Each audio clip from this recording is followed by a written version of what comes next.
guys, Ryobi back again today to make another video. Today's a pretty cool video. You guys will recognize, if you're a big follower of the channel, that I've never done a review of any of this specific kind of tool. And that tool would be reciprocating saw. This is their brand new HP brushless reciprocating saw. I say brand new. They've been out for a little bit, available on HomeDepot.com, as well as I think Direct Tools probably will be picking these up here pretty quick. But yeah, the brand new ones. The reason I haven't ever done a video, the only other one I had was their older cordless model. This model is the RJ1861V. And to be honest with you, I quit buying them after this one because it's a piece of junk. It's terrible. The head shakes loose constantly. I put Loctite on the nut, or on the, on the screw that holds it tight. Didn't keep it closed. This thing rattles like nobody's business. And you're probably wondering, well, why? How can you just give one tool a shot in their lineup and then call all the rest terrible? Because they are. Ryobi's reciprocating saws have a history of burning out. They have a history of just not lasting. And I guarantee you I'm going to get some subscribers and some people that are going to look at me right now and think, dude, you're Ryobi King. How could you say that about one of their products? Because it's true. You guys know I'm not one to skate the truth here on this channel. I have given some of their products some pretty bad reviews in the past. I've also given some of them extremely high rated reviews. But for this specific instance, yeah, I'm not a fan of their recip saws. I've seen personally 2 of them burn up. One was their more recent model. I'll put that up on the screen, which number that was. It burned up. A friend of mine bought it, used it at work, and it failed. And it was on minimal use. You know, go check out David Nicholas's channel. Man Caver Tools. He did a review on one, and after doing just a few little bit of trimming work, he had to clean his out because it had dirt in it, and the dirt automatically caused it to bog down. And well, not bog down, it caused it to start to fail, or he was afraid that it was going to fail. When it comes to other brands of reciprocating saws, to be honest with you, I don't use a recip saw too often. I don't find that it's a very multi-purpose tool. It's a very demolition tool. And that's just kind of its goal. You know, you're not doing a whole lot of, you know, if any, precise tool work with a recip saw. You know, you're going to do something like a jigsaw or a circular saw, something like that. Does it have a place? Absolutely, absolutely does. That's why I bought this one. And this is kind of me going back in and giving them another shot. You know, I know they let me down in the past with some of their recip saws. I'm giving them a shot here, guys, and we're going to really test this tool out. And I'm going to give you guys an update video on this tool. So after using this tool for probably about 6 months, I'll probably make another video on this tool and let you guys know how it's holding up. So let's get a closer look at it and kind of look at some of the features and see what it's got to throw on the table.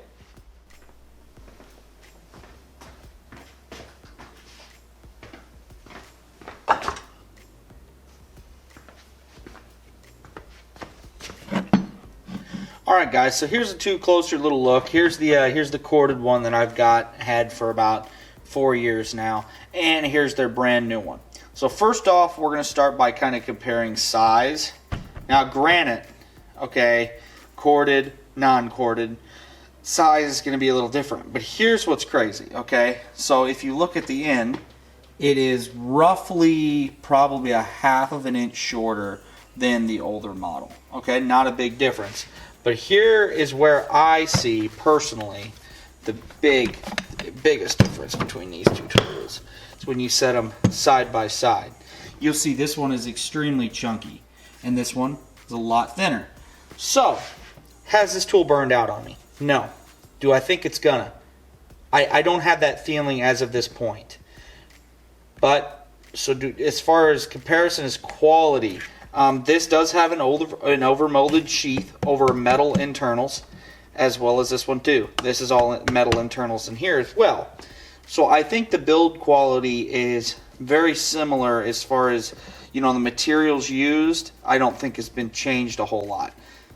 Now, if you compare it to some of their other reciprocating saws that are cordless, there is a huge difference between this one and them. They feel very plasticky. It almost feels like the technology that they use, they purposely went cheap. Why would you do that on a reciprocating saw? I don't know. And if you think I'm wrong, please tell me why in the comments. Maybe I'm just being harsh. Take a couple looks. So yeah, they, even on some of their other newer reciprocating saws, they did still continue to use the sticker logo until now. Now they got the rubberized textured mold on that for that, so that's really cool. The quick disconnect here, so this almost looks like it's a two-part switch. It's not. That is one solid piece of plastic. It works the same. Really wish they would have spent, you know, maybe pay a couple extra bucks for the tool and made this out of metal, but that's just me. The bottom part is plastic. I'm sorry, the top part is plastic. This bottom part's got a little bit of a rubberized feel, maybe a butylene rubber kind of over the top of that. As far as this is all here, let me see if I can show you. So if you touch this, you can kind of hear that the rubber isn't super tight on there, as whereas with this, it's it feels like it's molded more tightly. Big difference? No. In fact, I don't really see a difference at all in that, as far as meaningful reason. You look right here, it does have the prongs to get the additional power out of your HP batteries. Yeah, other than that, it's just a standard recip saw. This is a lock safety, so unlock, lock. So that's just kind of how this tool works. This isn't off and on, so you squeeze the trigger as much as you need it, lock it or unlock it. Yeah, so let's go ahead and test it a little bit. We're going to cut a couple 2x4s, and we'll just kind of see what kind of performance this thing's got. Alright, so I'm going to be using this ever so slightly used Warrior blade from Harbor Freight, super cheap. And just to give this tool every benefit of the doubt, I went in and threw a 9 amp on here. So I'm going to cut this for 30 seconds. After 30 seconds, we'll see how many cuts it was able to get. So you can just kind of compare that. So if you want to test some of your own tool, do the same exact test at home. This is just a standard 2x4 from Home Depot, and it'll kind of give you an idea. I like to give you guys the ability to test your tools, because that way you could see where I'm coming from, and you're not just listening to my opinion. So let's go ahead and give this a go, and let's get her going. 3, 2, 1.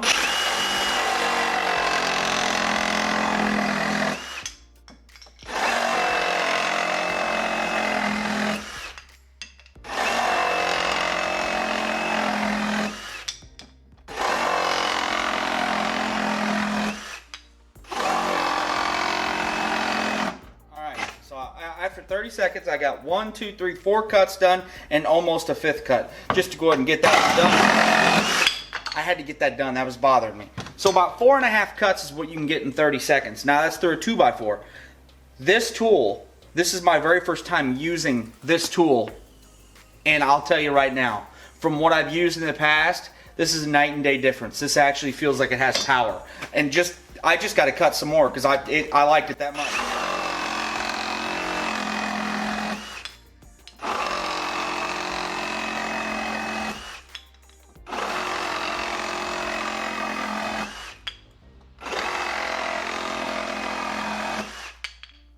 This thing has power to spare. I love this tool already.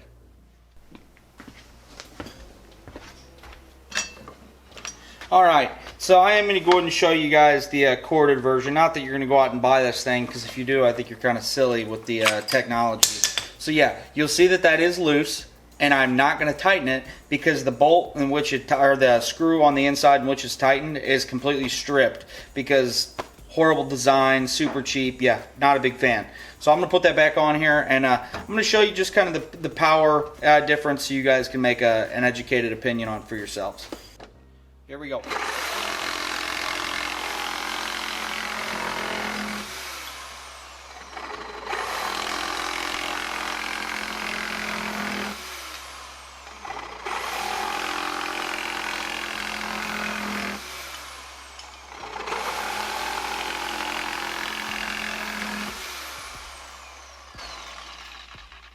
not bad.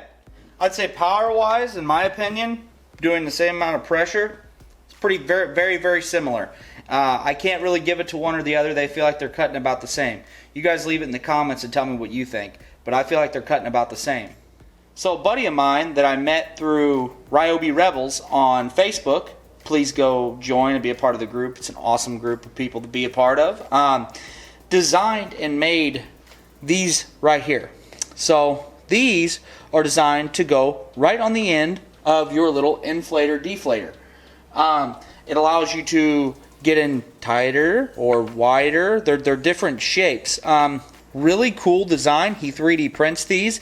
You could purchase them from him. I'll post his name here in the video. And yeah, go ahead and message him on Ryobi Rebels Facebook page. And if you're interested in buying some of those, definitely do. But yeah, I got to clean these tools off because I don't like dirty tools.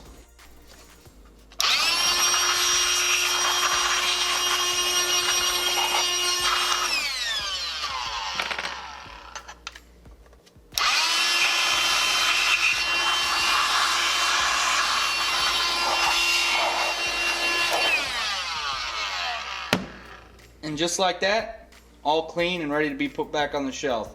Thank you again, dude. I really appreciate it. So yeah, guys, I hope this video was a good bit of information. I don't like to make my videos too long and overwhelm people. I think the majority of you that come here and watch my channel trust my opinion, and trust my opinion because you're very similar to who I am. I'm a very real guy. I'm a very down-to-earth guy. I'm not some dude that reviews every tool that exists on the planet. I use tools for practicality, and I use tools because I use them every day. You know, I use them at work. It's not, I don't do this just because I like tools. I don't buy a tool just to review it. I buy a tool because I'm going to use it, and I'm not going to buy something that I don't want to use. So thank you guys for coming and watching this video today. If this tool seems like something that you like and you want to see more reviews on the new HP line of Ryobi tools, leave it in the comments. And if you guys are super interested in these awesome things that my buddy on Ryobi Rebels came up with, dude, hit him up. He does a really nice job. I really like the feel and the quality of these. They're very similar to the Ryobi Green. I would say as close as you're going to get. So if you guys love the Ryobi Green color like I do, you'd be right up his alley. Or right up your alley. And he's got other colors too, I believe. I think he does them black as well. So thank you guys for coming and watching this video today. Sorry it's been so long, but you know me. I get videos out as soon as I can for you guys, and appreciate my subscribers. I appreciate you that just clicked on this video that isn't a subscriber. If you want to be a subscriber, you know, it's not hard. Hit that subscribe button, and hit the notification bell too. And then anytime I make one of these videos, you'll be right back to watch it. Thank you guys. I'll see you again next time. Hey guys, thanks for coming and watching today. If you liked the video, please like and subscribe. And remember, go find Ryobi Rebels on Facebook. You'll love to be a part of it.